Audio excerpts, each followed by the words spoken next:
TVT au cœur de l'information.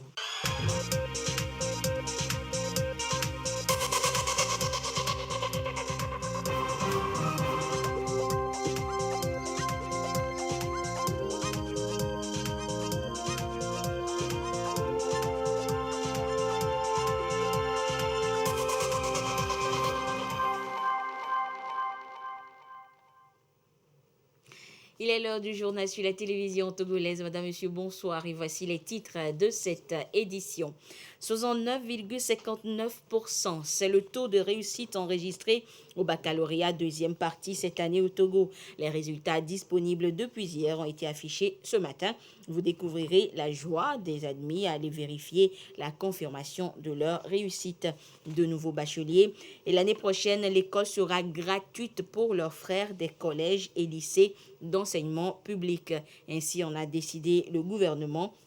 Une décision pour réduire les conséquences de la crise liée à la COVID-19. Une décision qui prendra également en compte les factures d'eau et d'électricité. Mais comment tout cela sera mis en œuvre? Le ministre de la Communication est l'invité du 20h et nous en parlera. Et puis, Sénabré est décédé ce mardi au Sénégal. L'ancien président tchadien condamné à la prison à perpétuité pour crimes de guerre et crimes contre l'humanité est décédé à 79 ans des suites de la COVID-19. Voilà donc pour les titres. Et nous débutons avec la seconde session de la commission mixte Togo-Chine tenue par visioconférence ce lundi. Elle a permis aux deux parties de revisiter leurs relations de coopération plus que fructueuse. La rencontre a été co-présidée par la ministre togolaise, secrétaire générale de la présidence de la République, Sandra Ablamba-Johnson, et le vice-ministre chinois du commerce, Qian Keming. Les précisions avec Joseph Amega. Le dynamisme de la coopération sino-togolaise revisité au cours de cette session qui s'inscrit dans le cadre de la planification des projets phares du partenariat économique et technique entre la Chine et le Togo, dans un contexte marqué par la crise sanitaire liée au Covid-19. La ministre secrétaire générale de la présidence de la République a salué l'alignement des domaines retenus par la présente session sur les objectifs de la feuille de route gouvernementale qui reste une base fondamentale de la coopération. En matière de l'investissement, le Togo entend poursuivre l'amélioration du climat des affaires, la facilitation des investissements et les soutiens aux investisseurs chinois à investir au Togo à travers notamment des facilités de visa, de permis de séjour, des procédures de dédouanement et de la garantie de la sécurité. Concernant le commerce, le Togo envisage de mener des actions fortes sur la base de l'égalité et de réciprocité en vue de renforcer les échanges commerciaux entre la Chine et le Togo à travers notamment l'attraction des investisseurs chinois pour l'installation des unités de production dans le nouveau parc industriel moderne PIA, plateforme industrielle d'Adetikopé. Le gouvernement togolais œuvrera au renforcement de la coopération dans les domaines retenus pour cette deuxième session et qui sont alignés sur la nouvelle vision nationale traduite dans la feuille de route gouvernementale 2020-2025. Le vice-ministre chinois du commerce a salué l'engagement des deux parties et a promis l'accompagnement de la Chine dans la lutte contre le Covid-19 et la mise en œuvre des projets prioritaires. Il a en outre apprécié les efforts faits par le Togo dans l'amélioration du climat des affaires. La Chine a accompagné le Togo dans la réalisation de plusieurs projets groupés et de gouvernements togolais ont poursuivi leur formation dans le cadre de cette coopération. Plusieurs grands projets togolais ont été supportés par les préfets concessionnaires et crédits d'acheteurs préférentiels fournis par la Chine dans plusieurs domaines clés de l'économie. La coopération dans l'investissement s'est aussi développée entre la Chine et le Togo. Les investissements privés chinois ont touché au secteur encore plus varié, comme dans la production pharmaceutique.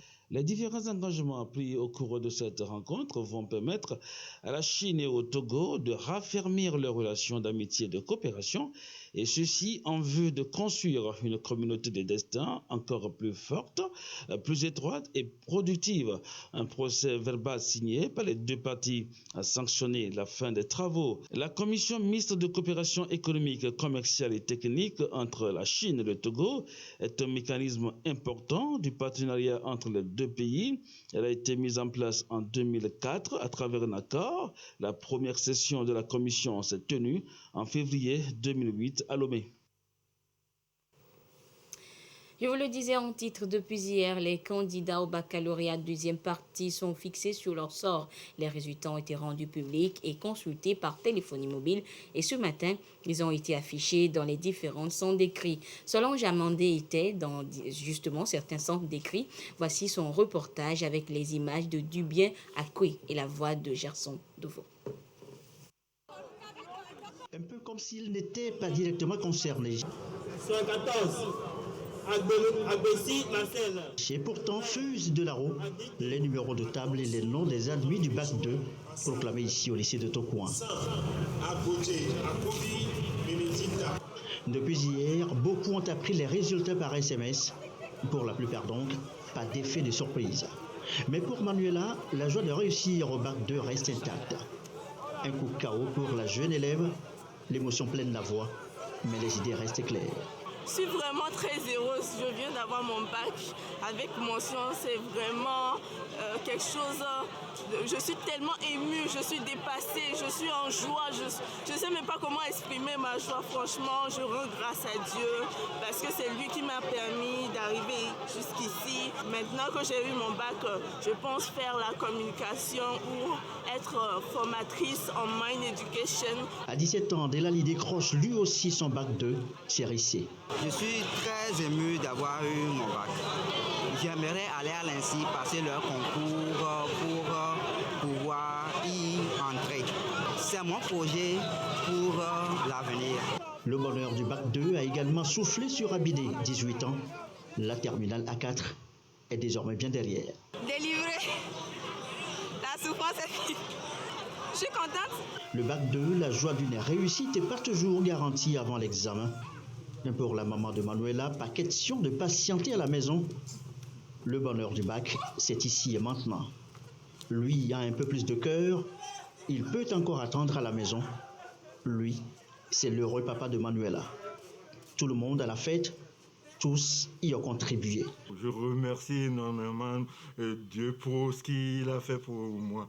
Parce que franchement, mon plaisir, je ne peux pas démontrer ça à sa juste hauteur. Elle s'est donné les moyens elle-même aussi en étudiant, surtout que dans cette période de pandémie-là, les cours ne sont pas comme ça cela doit être. Donc, nous les parents, qu'est-ce que nous avons eu? Nous avons eu à prendre des répétiteurs chevronnés. Je suis très contente, parce que c'est pas facile. Je la surveille, des fois je me réveille dans la nuit pour voir si elle apprend. Parce qu'elle me dit, maman, j'apprends. J'apprends le matin. Des fois, quand tu te réveilles, tu rentres dans sa chambre, elle dort. Mais à la dernière minute, moi aussi, j'ai eu peur. Mais, heureusement, aujourd'hui, là, je suis vraiment contente. Changement de décor. Ici, au lycée technique Adido Gomé, pas de proclamation, les résultats sont affichés. Mais cela n'altère en rien la joie du jeune Kodjo, littéralement débordé, mais contenu par sa sœur. Ailleurs, l'ambiance est plus feutrée, une réussite en demi-teinte pour ces candidats en plein oral. Je n'ai pas totalement réussi, je suis sortie admissible. Et aujourd'hui, je suis venue composer dans nos matières de base, français, allemand, anglais et puis la philosophie. J'espère réussir définitivement. La terre promise, ce sera après les résultats définitifs. En attendant, place à la célébration dans les quartiers pour les heureux admis, comme le montre si bien cette vidéo amateur qui fait déjà le tour des réseaux sociaux. Félicitations donc aux admis. Éducation encore avec cette annonce qui ravit plus d'un parent d'élèves. La gratuité des frais d'inscription et de scolarité pour l'année scolaire 2021-2022 qui s'annonce dans les collèges et lycées d'enseignement public. Une annonce accueillie, comme on s'en doute, avec soulagement par les parents d'élèves. Leur réaction au micro de Solange Amandé. La gratuité, prise en charge par l'État, des frais d'inscription et de scolarité. C'est la nouvelle depuis samedi. Une annonce du gouvernement de prendre en charge les frais d'inscription et de scolarité pour l'année scolaire 2021-2022.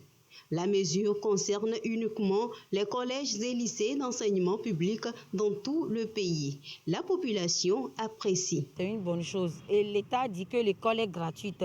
C'est bon. Ça va beaucoup nous aider. Mais nous aimerions que les années à venir, que l'école soit gratuite pour nos enfants. C'est une mesure assez salutaire qui va aider beaucoup les parents d'élèves par rapport au temps difficile. Et cette année, l'État dit que nous, les parents, nous n'allons pas payer la scolarité pour nos enfants. Ça, je jette les fleurs au chef de l'État et au gouvernement, à l'État, qui ne cesse de penser à nous, les parents et aux élèves. Et on lui dit un sincère merci du fond de notre cœur. Et on lui dit encore de penser, de faire d'autres choses encore dans l'éducation. Au-delà de la satisfaction affichée, beaucoup s'interrogent également. Même dans les villages, il y a des enfants qui veulent fréquenter, mais ils n'ont pas les moyens de fréquenter. Voilà. Donc, si le gouvernement peut aider les gens de l'école primaire, surtout dans les villages, dans les fermes, peut aider les gens comme ça à gratuiter les frais de scolarité de l'école primaire jusqu'au collège, c'est très bon, c'est une bonne chose.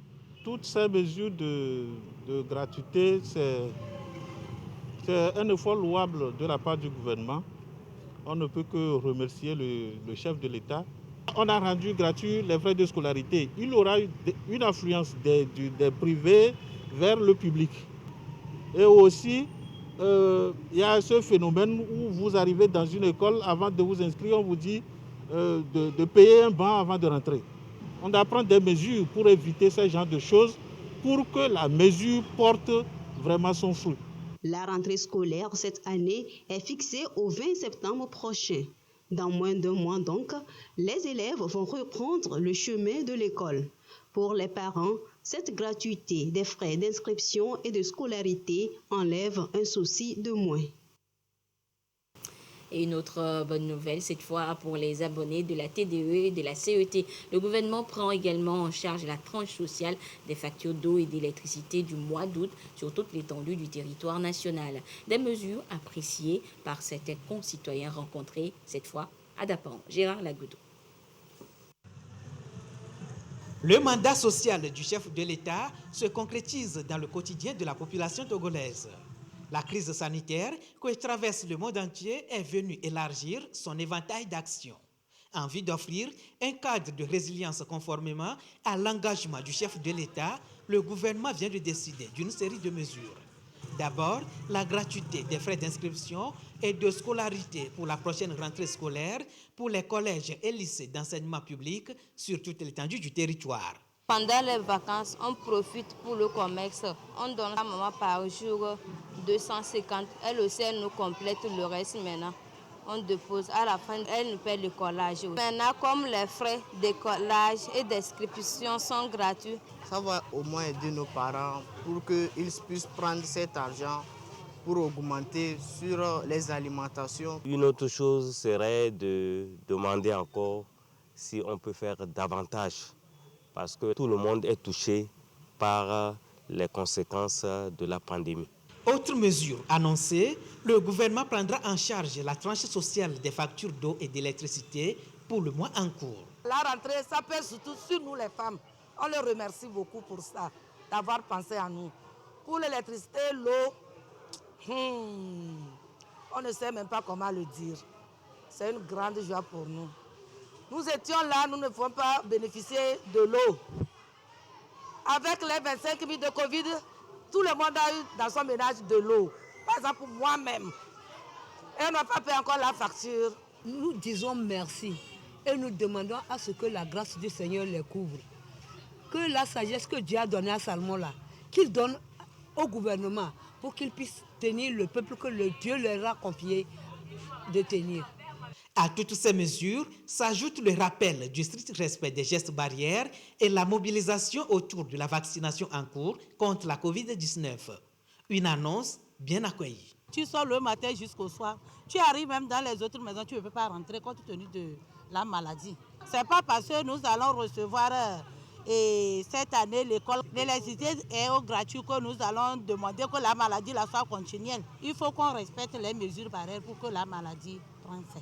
C'est bien ce que le gouvernement fait. Il a ses raisons. Un certain nombre d'informations que tout le monde n'a pas. C'est pour cela qu'il prend telle ou telle chose. On encourage le président de la République, le gouvernement, l'Assemblée à faire ce qui est possible pour les Togolais. Bien avant les présentes mesures, les populations avaient bénéficié du programme Novici pour soutenir l'activité économique et soulager les couches vulnérables. Ces mesures liées aux frais d'inscription et de scolarité viennent renforcer l'assurance maladie en milieu scolaire, Scholassure, la cantine scolaire, la gratuité du cours primaire il y a quelques années dans le public sur toute l'étendue du territoire, dans le contexte de la promotion de l'éducation pour tous, engagée par le chef de l'État. Le gouvernement veut ainsi réduire tant soit peu l'impact de la crise sanitaire sur la vie des Togolais. Des mesures dont la mise en œuvre suscite des interrogations auxquelles répond ce soir l'invité du 20h, le ministre de la Communication des médias, porte-parole du gouvernement, professeur Akoda Ayewu Adam.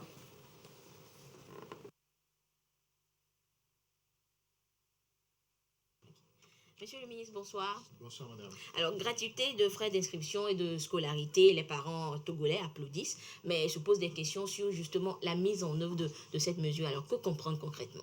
Je vous remercie de me recevoir sur votre plateau aujourd'hui. La mesure qui vient d'être prise par le gouvernement entre en droite ligne d'une politique, la politique du chef de l'État, qui consiste aujourd'hui à mettre au cœur du développement, au cœur de l'inclusion sociale, l'éducation. Et cette décision doit être corrélée avec une série de décisions qui sont déjà prises et qui sont effectives. Mais sur l'éducation en particulier, je voudrais rappeler un élément. Depuis 2005 jusqu'à aujourd'hui, l'éducation a connu un accroissement en termes d'investissement public. En 2005, le budget de l'éducation était autour de 25 milliards. 2019, nous sommes montés à 159 milliards, soit environ 558% d'évolution. Cet élément n'est pas négligeable parce que, au fond, il est clair que pour que nous puissions nous développer, il nous faut une main-d'œuvre qualifiée. Et cette main-d'œuvre qualifiée doit venir de la base. C'est la raison pour laquelle le chef de l'État a inscrit au cœur de sa politique l'éducation comme levier décisif de l'inclusion sociale. La mesure de la gratuité vient à un moment clé. C'est une mesure qui est utile parce qu'elle permet à nos populations de faire face à une situation qui est une situation conjoncturelle, mais qui est une situation qui est difficile. Aujourd'hui, nos parents n'auront pas de crainte relativement à la scolarisation de leurs enfants. C'est déjà un souci de moins pour ceux-ci. D'accord. Alors, monsieur le ministre, sur la tranche sociale eau et électricité également, mention bien pour le gouvernement, mais également une autre interrogation, comment cela va se passer quand on prend par exemple l'électricité et on a des Togolais qui sont sur des compteurs dits classiques et d'autres qui sont sur le prépayé, le cash power. Alors, comment ces dispositions vont se mettre en place? Alors, cette disposition qui est prise est organisée et pilotée par la CET. Mais concrètement, une tranche de consommateurs est concernée. C'est la tranche la plus vulnérable, notamment les clients basse tension. Ce sont les clients basse tension, prépayés ou post-payés, qui sont sur un branchement 2 fils avec une puissance souscrite de 2,2 kVA et un disjoncteur branché autour de 5 à 10 ampères. Ce sont ces clients-là en particulier qui sont concernés par la mesure. Alors, sur ces clients, il faut distinguer. Il y a ceux qui sont sur le post-payé et ceux qui sont sur le prépayé. Le prépayé, le cash power. Si nous prenons ceux qui sont sur le prépayé, la mesure aura une effectivité dans la période de référence du 1er au 30 septembre. C'est-à-dire concrètement que dans cette période, il suffira pour un consommateur d'acheter du cash power. S'il met ne serait-ce que 1 franc, la CET va le doter de 40 kWh. Et ce sont ces 40 kWh qui seront gratuits et qu'il consommera. Pour ceux qui sont sur le poste payé, la période de référence est du 1er au 31 août. 1er au 31 août. Et les 40 kWh de dotation seront prélevés sur la facture de cette période de référence, étant entendu que nos concitoyens qui consommeront plus que cela paieront évidemment la différence. Voilà, le surplus. Alors, monsieur le ministre, les effets Covid sont évidents. Voilà, des dispositions seront prises justement pour alléger, on va dire, la situation au Togolais. Mais pourrait-on espérer peut-être d'autres mesures sociales qui soulageraient un peu le panier de la ménagère? Il faut dire que l'État n'a pas manqué à son devoir depuis le début de la Covid. Si l'on regarde de façon rétrospective l'année 2020 et les efforts qui ont été fournis, il faut rappeler Novici, il faut rappeler la gratuité sur les tranches sociales, il faut rappeler les centres médico-sociaux qui ont été renforcés, les tests qui ont été mis à disposition de nos concitoyens. Et si nous prenons la période en cours, 2021, les efforts sont allés crescendo. La vaccination, qui coûte de l'argent, mais qui, de jour en jour, connaît une progression qui est plutôt intéressante. Il s'agit d'un investissement public important au profit de nos concitoyens. Il faut également identifier un certain nombre de mesures. Si vous regardez le plafonnement de certains prix de denrées, le sucre, la farine, l'interdiction d'exportation de certaines... Donc, autant de mesures que le gouvernement prend pour déjà soulager le panier de la ménagère. Évidemment, le gouvernement n'a pas la prétention de prendre des mesures définitives, mais la période est délicate et il faut s'adapter. Pendant cette période, le gouvernement n'a pas cessé d'investir dans les infrastructures. Et là aussi, ce sont des équilibres à avoir et à maintenir jusqu'au bout. En tout état de cause, d'autres mesures arriveront. On peut penser par exemple à la gratuité des soins pour les femmes enceintes, parce que vous le savez, le poids de la gestion du quotidien repose beaucoup sur les femmes et le gouvernement envisage des mesures dans cet ordre-là. Donc, au fur et à mesure de l'évolution de la pandémie et au fur et à mesure des moyens qui sont disponibles entre les mains du gouvernement, des mesures seront prises pour répondre aux difficultés. D'accord, donc les Togolais vont espérer peut-être d'autres mesures pour peut-être mieux vivre la situation, on va dire. Alors, monsieur le ministre, pour peut-être revenir très vite sur la question de l'éducation, justement, ce parent que nous avons suivi sur ce reportage, ce parent qui pointe du doigt une pratique courante au sein des établissements, l'achat de tables-bancs soi-même. Est-ce que le gouvernement peut-être envisage des mesures pour accompagner les établissements scolaires justement dans ce sens-là? Alors, ce parent que nous avons vu dans ce reportage adresse ou indique véritablement un des angles morts de la gestion des structures scolaires. Mais en réalité, à la rentrée, on peut prendre l'exemple de la rentrée précédente où l'État a mis à la disposition des écoles une certaine quantité de tables-bancs. La même chose se fera à cette rentrée. Mais précisément sur cette difficulté, il y a lieu ici d'interpeller les chefs d'établissement pour que les difficultés soient remontées selon le circuit qui a été indiqué par le ministère, pour que les réponses puissent être apportées de façon rapide et objective. Il faut également rappeler la responsabilité des associations de parents d'élèves qui ont aujourd'hui la capacité, elles aussi, de rapporter ces difficultés-là pour que le ministère puisse apporter, le ministère de l'enseignement primaire, puisse apporter des réponses à ces difficultés. Merci beaucoup, monsieur le ministre. C'est moi qui vous remercie. Le ministre de la Communication et des Médias, porte-parole du gouvernement, professeur Akoda Ayewou Adam, qui nous donnait plus de détails donc, sur les mesures sociales prises par le gouvernement pour réduire l'impact de la crise sanitaire liée à la Covid. Et l'autre disposition prise justement et recommandée est la vaccination. Et depuis la semaine dernière, c'est le vaccin Johnson & Johnson qui est administré dans les différents centres. Marie-Rena Beta et Ekwesala pour des précisions. Il a fallu force persuasion de la part de son mari avant que Dame Kossioavi ne décide d'aller se faire vacciner ici au CMS Zanguera. Un bon gentleman, le mari a tenu à l'accompagner et à être aux côtés d'elle durant tout le processus de l'enrôlement jusqu'à l'inoculation de sa première dose du vaccin Johnson & Johnson. J'avais appris pour le vaccin depuis, mais franchement, je n'étais pas intéressée à cause des rumeurs. Aujourd'hui, j'ai pris la décision de venir le faire car finalement, j'ai compris que c'est le seul moyen de me protéger contre le coronavirus. J'invite les gens à faire autant. C'est un mal.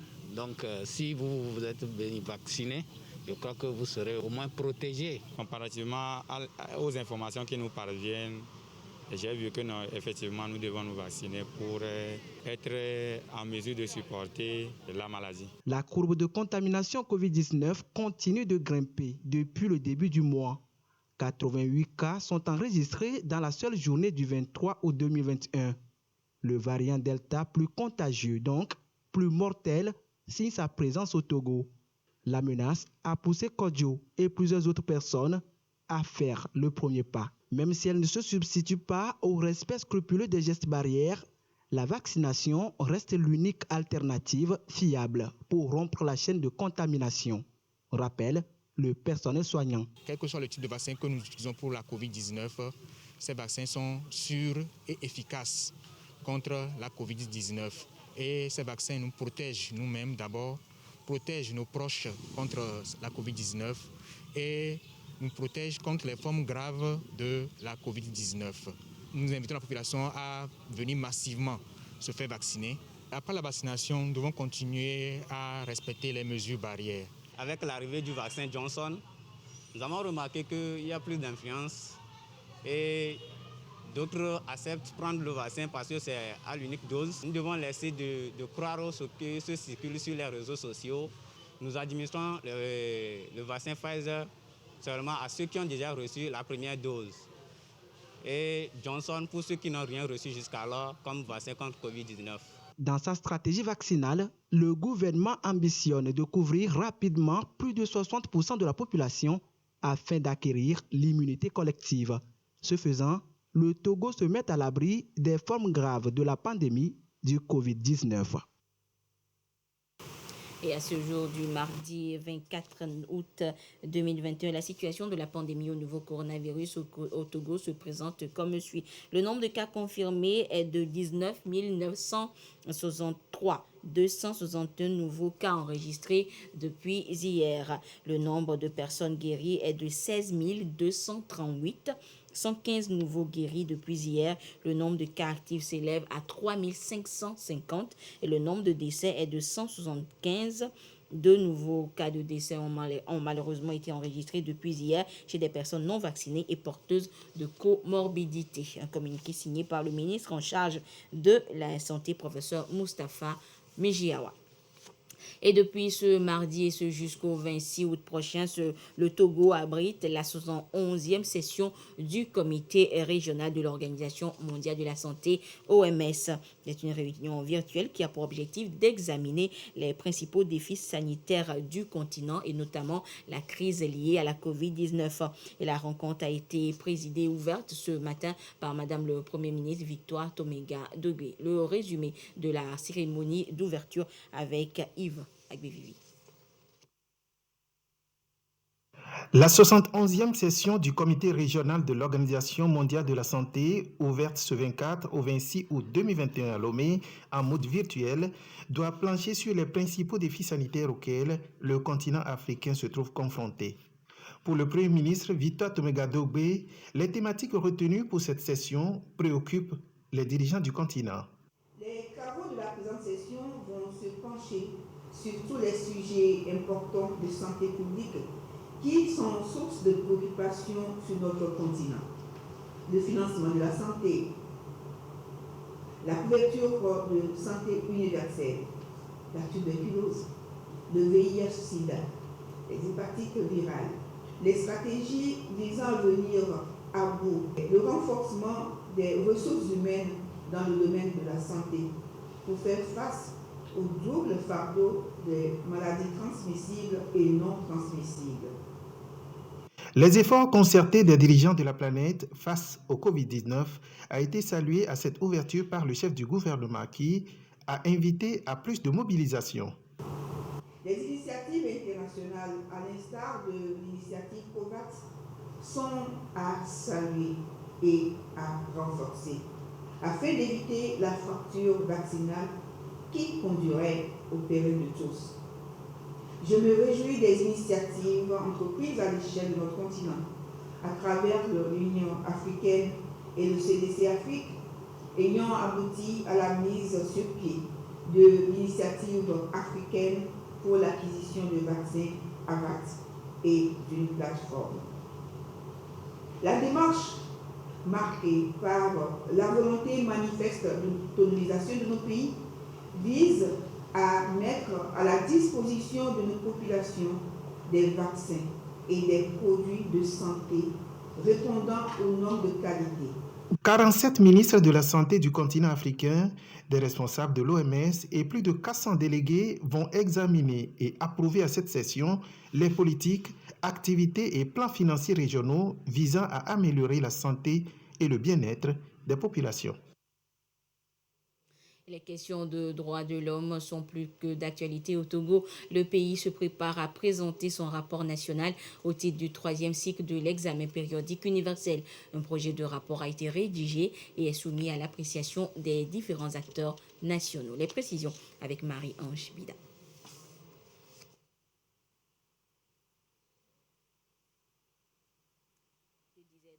Que le Togo s'apprête. Je disais donc que le Togo s'apprête à présenter son rapport national au titre du 3e cycle de l'examen périodique universel. Un projet de rapport qui a été rédigé pour cela et soumis à l'appréciation des différents acteurs nationaux. Nous reviendrons sur cette actualité dans nos prochaines éditions.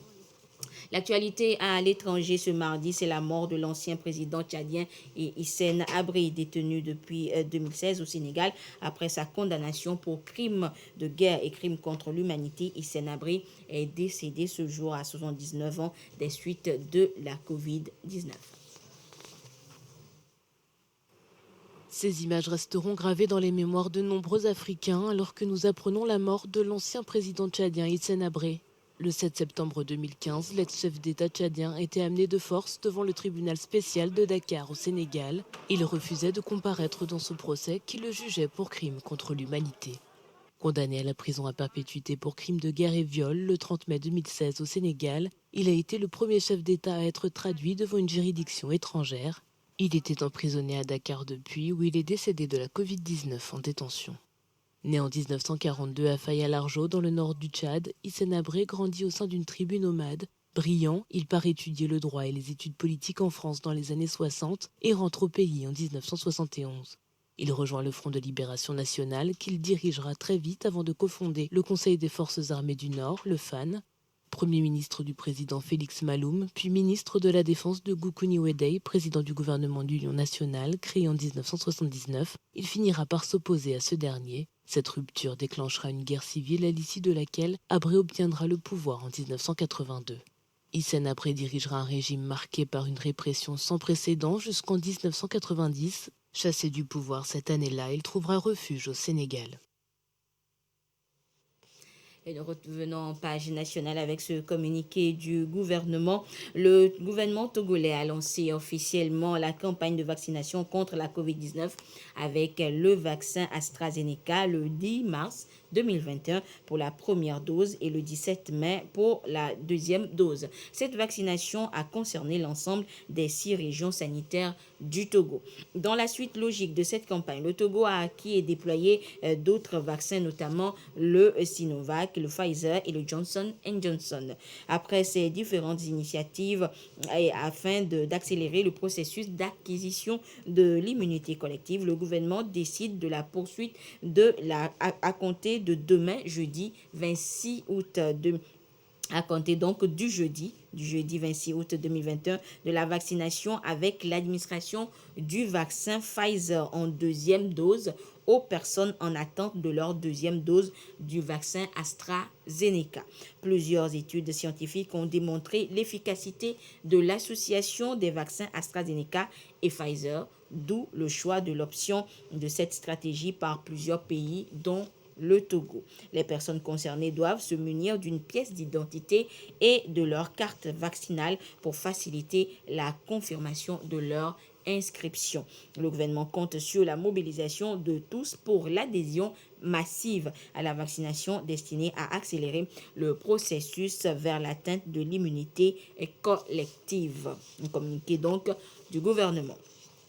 Et puis, sachez que la présidente de la délégation spéciale consulaire informe les opérateurs économiques que, dans le cadre des réformes de la Chambre de commerce et d'industrie du Togo CCIT, devant aboutir à l'élection d'une nouvelle assemblée consulaire, la DSC a mandaté l'Institut national de la statistique, des études économiques et démographiques pour recenser les entreprises togolaises. En vue de compléter les données des dites entreprises, des enrôlements se dérouleront dans les préfectures du Golfe, d'Aguenivé et dans la région maritime du 26 août au 8 septembre 2021 dans les autres préfectures de l'intérieur du pays du 30 août au 8 septembre 2021 du lundi au samedi de 8h à 17h. Les pièces à fournir par les entreprises et les sites d'enrôlement peuvent être consultées dans le quotidien national Togo Presse, au siège de la Chambre de commerce et d'industrie du Togo à Lomé, sur son site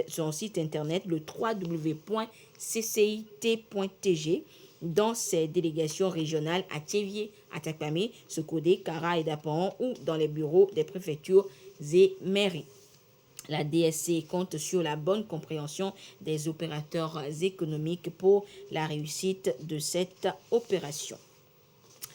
Et l'actualité sportive est marquée par l'ouverture ce mardi des Jeux paralympiques à Tokyo sur fond de Covid. Et de ce mardi jusqu'au 5 septembre prochain, 4400 athlètes vont compétir et parmi eux, 2 Togolais, Bawa Aliou et Kabisa Komealo. Sergine Raimondo nous en parle. Les signaux Starterac vont de nouveau retentir aux oreilles de ces athlètes. Le temps est donné ici à l'ouverture de ces 16e Jeux paralympiques Tokyo 2020. Et déjà, on peut apprécier les 400 et plus d'athlètes faire leur parade. Parmi eux, Bawa Aliou et Kabisa Komealo qui représentent tous deux le Togo. Le témoin leur est passé quant aux espoirs des Togolais pour revenir de la mégalopole japonaise avec une médaille, sinon 2. Et que seraient ces Olympiades sans la traditionnelle flamme, symbole de paix et d'amitié? Des 22 disciplines que compte cette compétition, nos ambassadeurs vont s'illustrer en dynamophilie pour Bawa Aliou. Quant à Komealo Kabisa, elle va tenter d'honorer le Togo aux épreuves du lancer de javelot et du disque en fauteuil. Médaillé de bronze aux Jeux africains d'Alger, le dynamophile de 38 ans qui participe à la compétition pour la 2e fois consécutive dit vouloir terminer sa carrière de la plus belle des manières et donc rentrer au bercail avec le précieux bijou. L'une des particularités de cette 16e édition, le badminton et le taekwondo qui font leur entrée pour la première fois dans l'histoire des Jeux paralympiques. Prévu au départ en fin d'été 2020, c'est finalement un an après que se tient la compétition en raison de l'épidémie coronavirus. Les Jeux paralympiques Tokyo 2020, c'est du 24 au 5 septembre prochain. Bonne chance donc à nos ambassadeurs et à tous les athlétiques paralympiques. Et voilà, ainsi se referme cette édition. Merci de votre fidélité à la télévision togolaise. Excellente suite de nos programmes. Au revoir.